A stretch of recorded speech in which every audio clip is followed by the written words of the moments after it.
Hi, I'm here to talk to you about ethical cannibalism. Consider this a thought experiment. We're going to think about a few issues and about how we evaluate what is wrong with them, why they're bad, and how bad they are. I want to bring up a few different issues, and I want you to rate them from bad to really bad. And I'm going to express a few ideas, and as the video goes on, if at the end, if you wanted to drop into the comments how you would rank them from bad to really bad, why, and if any of the ideas that I've shared with you have caused you to shift how you evaluate them and how you would actually rank them. Yes, we're talking about cannibalism, but behind that, I'm talking about a more important issue related to white supremacy and some positions or some ideas related to how we evaluate that. If you know any cannibals or white supremacists, please send them this video. We're going to look at three things which most of us would agree are wrong. In each of these, I want you to consider why they are wrong. And could there ever be an ethical version of the issue we are discussing? So the point isn't to defend anything that's harmful, it's to understand how do we make moral judgments.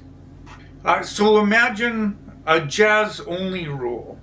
So imagine a place, an area where you would live, where they would make a rule that you can only listen to jazz music. Now think of this, it's perfectly all right to enjoy jazz music or any particular style of music.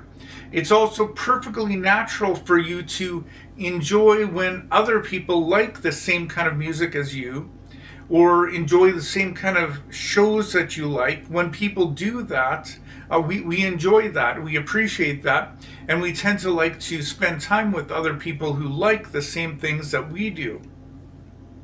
But I would say that if you then take that enjoyment, that harmless enjoyment of a thing, and then make that into a rule which forces other people to be limited to your preferences and to your desires, that's where we get into an ethical problem. So you have this particular desire and you want to satisfy it, but in order to satisfy it, you have to take away freedom from other people and limit their potential or possibility of enjoyment and of happiness. So the basic principle here is that if your enjoyment and your preferences leads to a restriction of or a harm towards other people's happiness, then there's a moral problem with enjoying that. This is a real issue in history. The whole history of music has had a lot of conflict, and mainly this was played out inside churches. Churches in the past, there had been a long period of time where they were only a cappella. It was like the Gregorian chant, different types of a cappella music. When they introduced organs, that was hugely controversial. There were some people who thought the organ was the abomination of desolation placed into the world. Then of course pianos came, and then of course guitars came. All of these things came with a lot of controversy over people deciding what kind of music should we have in the church.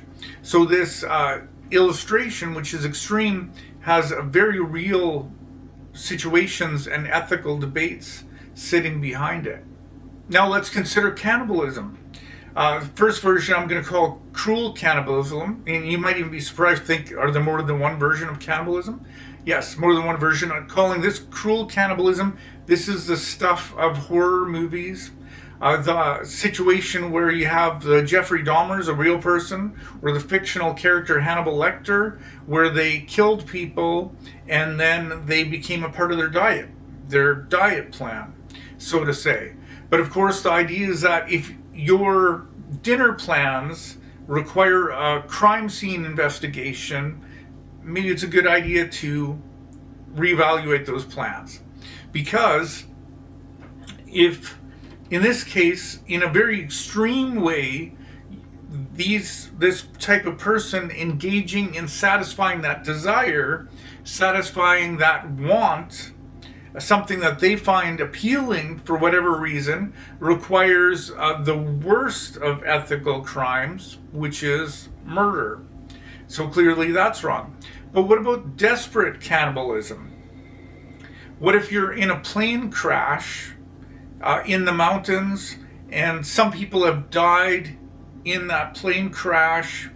You become desperate for food, and engaging in cannibalism means that you will possibly live long enough to be rescued.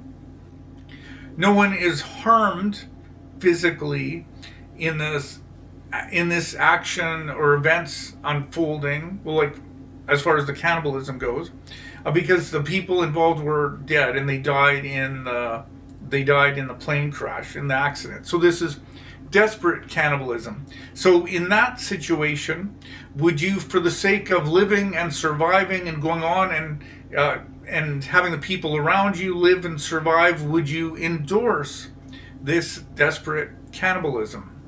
Now, people may disagree, but this is very clearly different from the first type of cannibalism. So cruel cannibalism, desperate cannibalism. Now I want to talk about what I would call ethical cannibalism, whether or not that title is entirely warranted. What did you think this was? Well, I was going to eat you. I may have misheard you there. Did you just say that you're going to eat me? Right, you did say that. Yes. So consider, in this hypothetical situation, you have a chain of restaurants and want to open. But they're not going to, there's people that like the idea of being cannibals, so they want to serve these people because they have this desire for cannibalism, but they're not going to kill anyone in order to have this chain of restaurants. Not sure what you would call it for a title, but they're going to go for people who are executed for particular crimes. Like there are some places where now we're saying certain crimes, the perpetrators of those crimes should be executed, which I am completely fine with. Or people who've died in accidents, or maybe you could make an agreement. If you die in an accident, you could sign over a waiver form, and some of your family members would receive some money, whatever in that case. So no one is killed in order to bring forward this restaurant.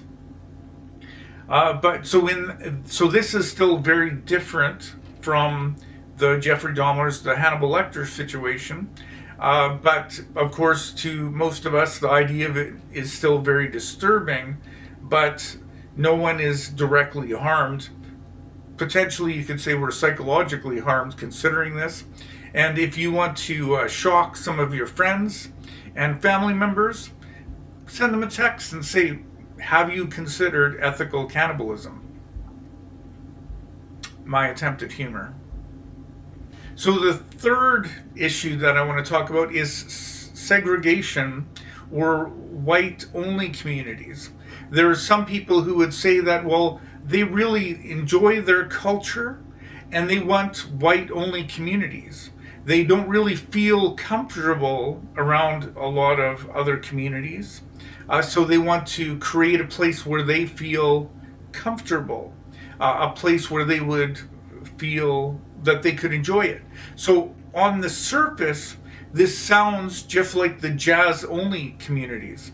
Instead of OnlyFans, we could have jazz-only fans.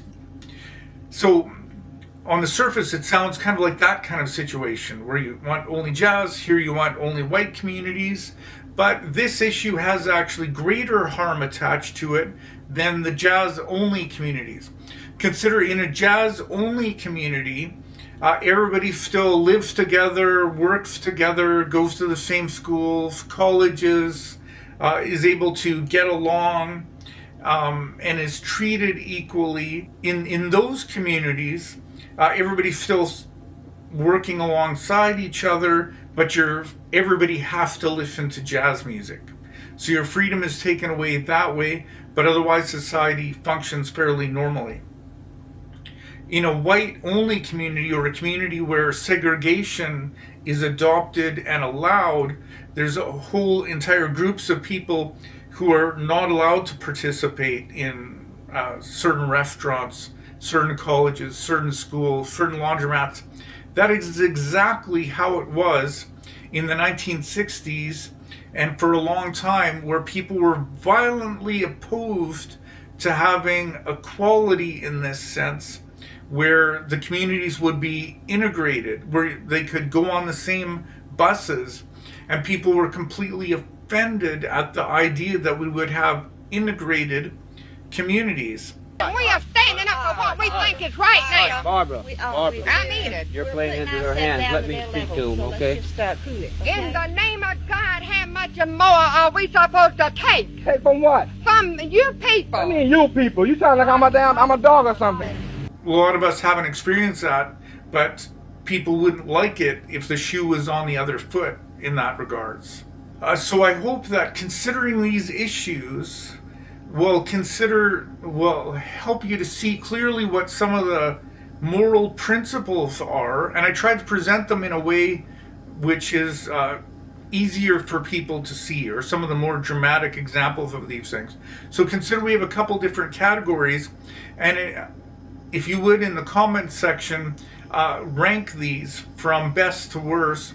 Comment something on what seems significant to you for why you would consider that some of these things are worse than others, or for those of you who disagree, how would you try to avoid the criticism which I've put forward in this video. So we have somebody advocating for jazz-only fans or communities. A hypothetical, but that type of thing happens in churches. So the cruel cannibalism, the desperate cannibalism, the ethical cannibalism, and then white-only communities. And your job is to rank them from bad to really bad, and however you respond, you can take some enjoyment knowing that somewhere the YouTube algorithm is really confused trying to think of what to do with this video. Probably won't make it onto TikTok, maybe it'll make it onto Instagram. So as a bonus, I want to talk about one more thing. If you don't need to immediately call a counselor, and if you're still with me, let's consider economic cannibalism. So let's consider billionaires, let's consider politicians that waste a lot of money. Recently, there were reports of Hegseth in the military wasting vast amounts of money. There's a lot of wasteful spending in the government. There's been a lot of money spent on elaborate parties with dancing girls, ultra expensive food, just millions of dollars spent on these parties, when instead that money could have been spent on helping people, and really it could have saved thousands of lives instead. So as a result, that wasteful spending has led to the death of all kinds of people.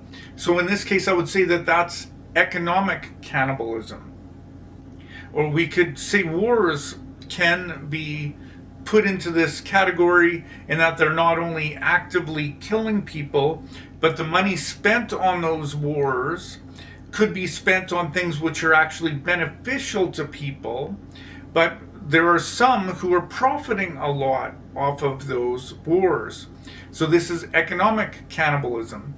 We could also say that there's a lot of people profiting off of the country, its resources, its infrastructure, the internet, things that have been built up over the course of hundreds of years, but they're hardly having to pay anything for it in taxes. They're just pulling out that money out of the economy, and as a result taking advantage of people, and as a result there are people not only just not living the lives that they could, but people literally dying. So this is economic cannibalism. So where would you put that with regards to economic cannibalism versus a jazz-only community, or versus segregation, or versus desperate cannibalism? Would you place economic cannibalism above or below desperate cannibalism? this kind of a mental exercise should help you to think through how do we evaluate what is right and wrong, what is good and bad. So yes, we really did talk about cannibalism. So has your ranking changed from when I first mentioned this topic? Have you seen that this can be a little bit more complicated than what your first initial thought or reaction might have been? So which category kind of surprised you the most? And where would you place some of these things? I want to put this with, if you share it with anyone, hashtag ethical cannibalism. Maybe that will catch on.